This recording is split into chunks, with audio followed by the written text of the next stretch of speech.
Okay, our project is Scale It Up or Down, presented by Angela Smith, Natalie Zimmerman, and J.D. Canales from Kingsville Memorial Middle School. You know, all three of us are math teachers, and we'll be presenting a lesson on scaling.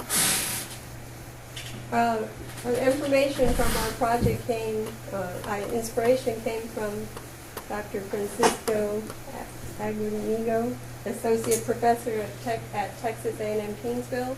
He came and gave us a demonstration on wave loads on coastal bridges. And he brought in a scale model of bridge that they were working on, and that was our inspiration. So let's do something with scaling for our students. Our lesson overview and our content focus is we're going to focus on investigating proportional relationships and scale factors within similar figures and using indirect measurement to find the missing measurements in similar figures. The students will see the relationship of scale factor by using a solar system simulation model, and the student will generate a scale model drawing and create a PowerPoint presentation.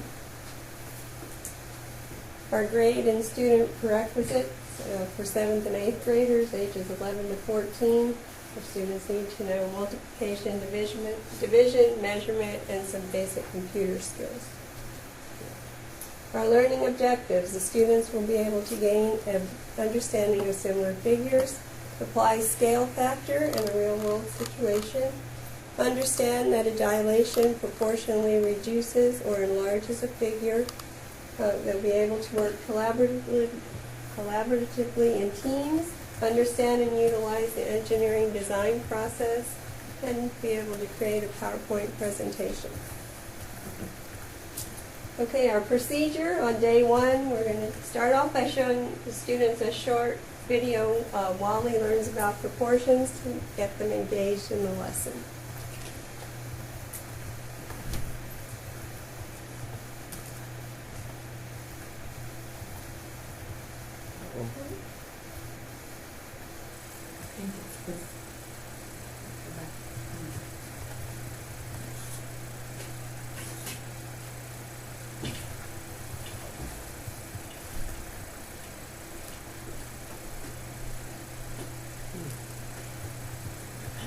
The links on their hard drive, right? Yeah, let's see.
NASA Education, Wally, take one, and, whoa, hey, Wally, we're not ready.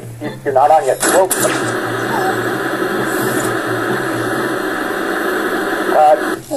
Guys, are we ready? Hello? Wow.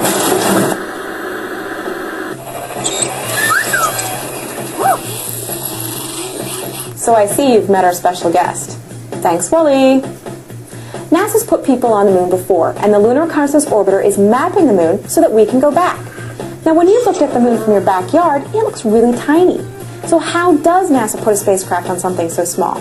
Well, that's because it's probably not as small as it looks. So the question of the day is, how big is the moon? And to answer that, we need to apply a proportion. That's right, Wally. A proportion is the relationship between things, such as the relationship between the size of the Earth and the size of the moon. To find the actual diameter of the moon, we can use two everyday objects to represent the relative sizes of the Earth and the moon. Great idea, guys. A baseball is just about the right size for our moon. Now we need an Earth. Ooh, a basketball. Perfect. Wait, don't.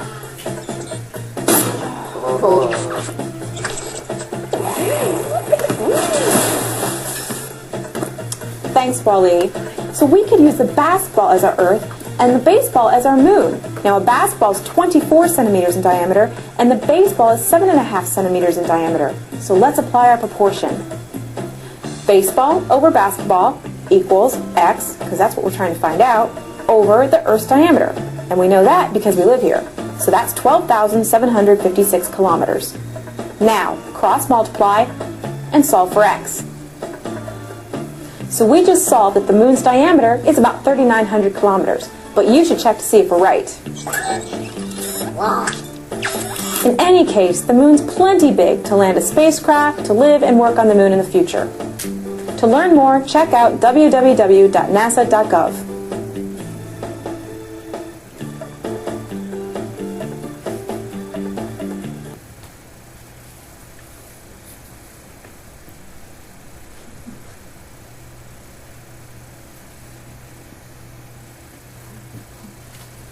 Okay, after we watch the video, we'll ask the students the following questions regarding scale factor and similar figures to assess their prior knowledge. Things like, what do you know about similar figures? What do you know about scale models or drawings? And how and why are scale drawings and models used in the real world? Next, we're going to hand out a solar system model recording sheet. We created just an Excel spreadsheet that we can use to do the next part using the simulation.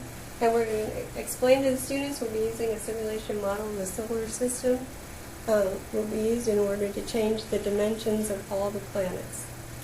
Then we'll have the students sign on to the computer to the Build a Solar System website and go through a couple of runs of the simulation.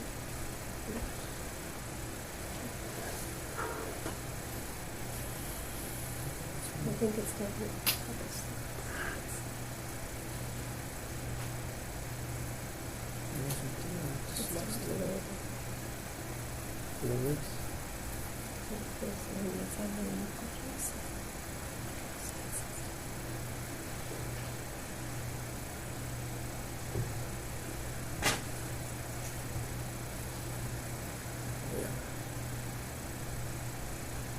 Yes, that's the way, yeah, because it's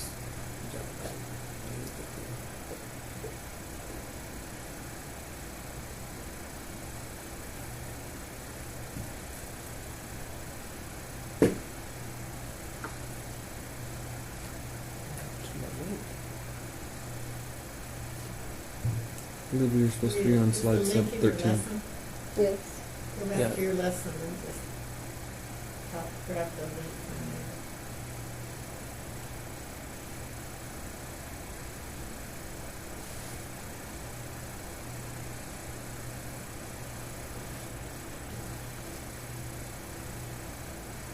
Now you can just go from there.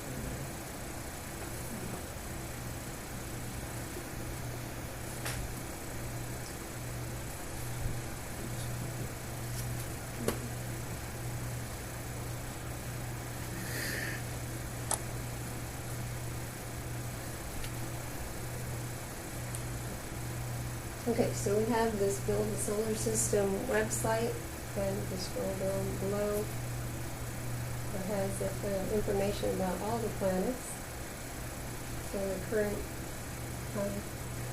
diameter, and then the students will go in and put in the diameter in inches or millimeters. Once they put in something, we ask them to do 10, 20, and 30 on our worksheet, and hit calculate, and we'll give them all the information. Proportionally for all the planets. And we have them go work in groups on the computer, go through 2 of them, but each student will do their worksheet individually, so we'll have something to show that they completed the work. Did you notice also how really impossible it is to ask the students to do that in class? I don't know if you saw what their numbers are. You've all seen models that kids have built of the solar system. They're all wrong because they don't take the size scale into consideration along with the distance scale.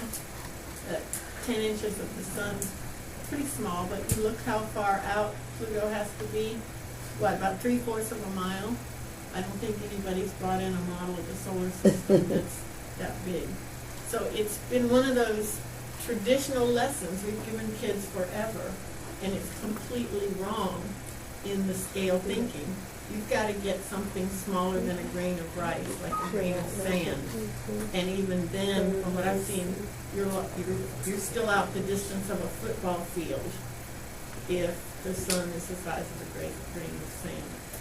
So we have a link of that actually went through and talked about Pluto was the grain of salt and all the way up to the sun. It's just all the way up to the sun. Do you remember what the sun was?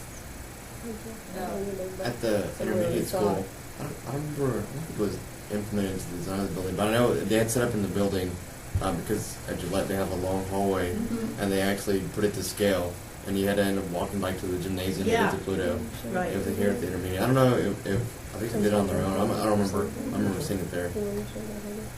I don't know. It's not on this one. Okay, so from there, we're going to...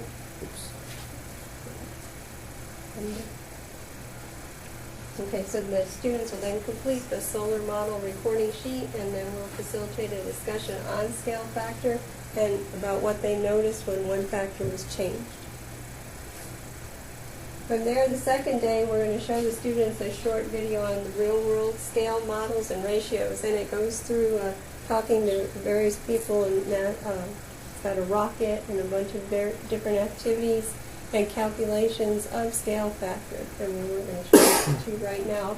But as the students are watching the video, we ask them to write down math words and concepts that they see in the video. So there would be things like ratio, proportion, estimate, scale.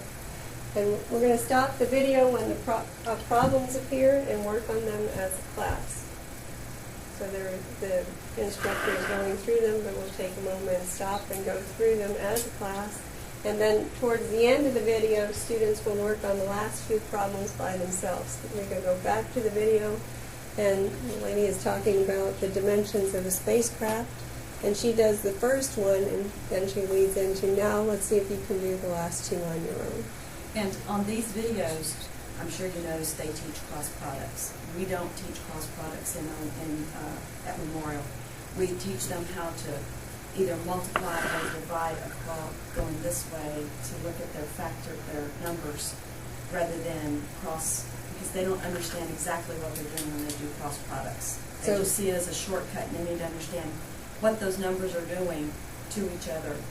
So, and since the video talks about cross products, we're going to stop it at the point where the proportion is set up, and then we'll go through it and skip ahead. because that's not in our TEKS to do that. So unless we get our hands slapped if we do. So we don't do that. Okay, after we complete the video, and there's a couple examples that are in the video, we'll discuss it to elaborate on where scale factors are used in the real world, and then have students write in their journals about scale factor in the real world, and also make sure that they write their thoughts in complete sentences. Next, we'll have them review vocabulary and write down definitions in their own words in their journals. So some of the vocabulary we introduced in 7th and used in the 8th grade are scale drawing, model, ratios, scale factors, estimate, and proportions.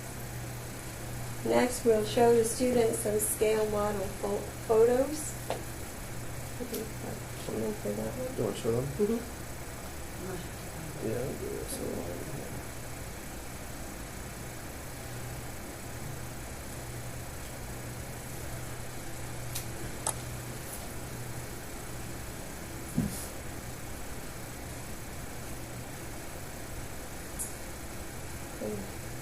There are just some models that were done in various buildings. We'll talk to the students about how they want to do.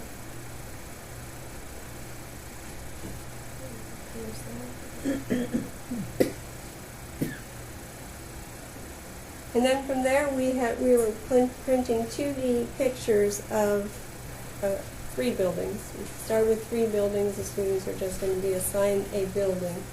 They will choose a building and scale it up or down depending on the size of the model used in the classroom. The students will use ruler and graph paper to create the scale drawing. Students will work individually. Then the next day, after they've completed their scale drawing, students will research information about their building, including the location, size, and significance of whatever building that they have. And then they will create a PowerPoint on their building, which they will present to their fellow students. And then the last day, they'll be presenting the PowerPoints to the class. Our assessment we found in one of the NASA booklets is a Mars rover landing site, and it's from Scale Image Math is one of the NASA booklets that we've been talking about, and has various activities in there, and we chose one of them. It shows the picture of the Mars crater, and then the students will answer some questions about that crater, doing some measurements, and that would be their final assessment. What's the diameter of the crater? How wide in meters is the tracker rover? How big is the rover? How small is the smallest crater? And a boulder is typically 5 meters across. Are there any boulders in this picture? And then we chose this out of one of the NASA booklets. There are several to choose from in there. The next step, how will we use this lesson back home? We plan to use it in our curriculum this year.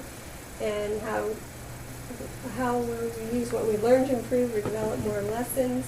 We'll use our PLC time. We can develop some more lessons. And then we'll get to show our colleagues what we've done, and everyone will be on board with us. Do me a favor. Can you get to YouTube real quick? Because I have something I wanted y'all to, let me see where they go. Did you in one of your opening slides, I've lost track, or you say something about modeling the engineering process? Yes, Yes. it's in our procedure. It's We in didn't the put it in the lesson plan. PowerPoint. No, but that's it's okay. in That's in the the- yes. I had a Size- question to ask you. Star Okay. size comparison HD. I don't know if you've seen this before.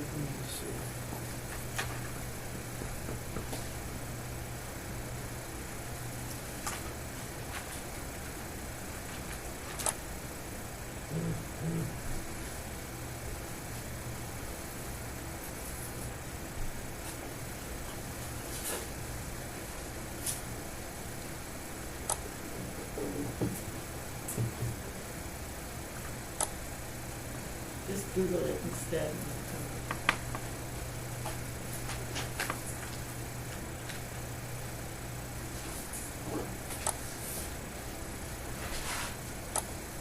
And this is called Star Size Comparison HD.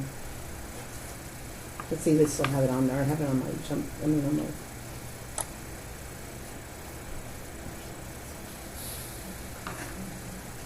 The first one. I just want, because you were talking about kids modeling and comparing. A friend of mine found this and sent it to me, and it's like, I don't know if you've seen it or not.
So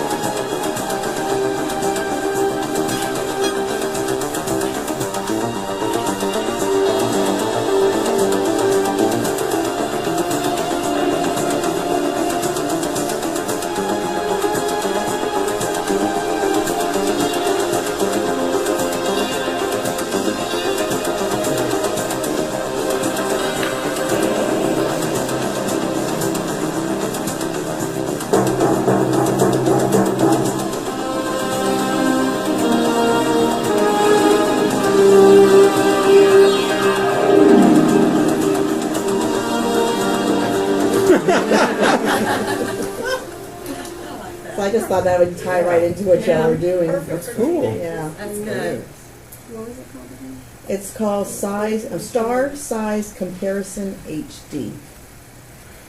And it just happened, I kept it in my favorites because I liked it, and I said, I probably will never find that again, so I happen to have it with my That's cool. laptop from school. Thank you. Well, Did you have a question? Yeah, just maybe something to think about.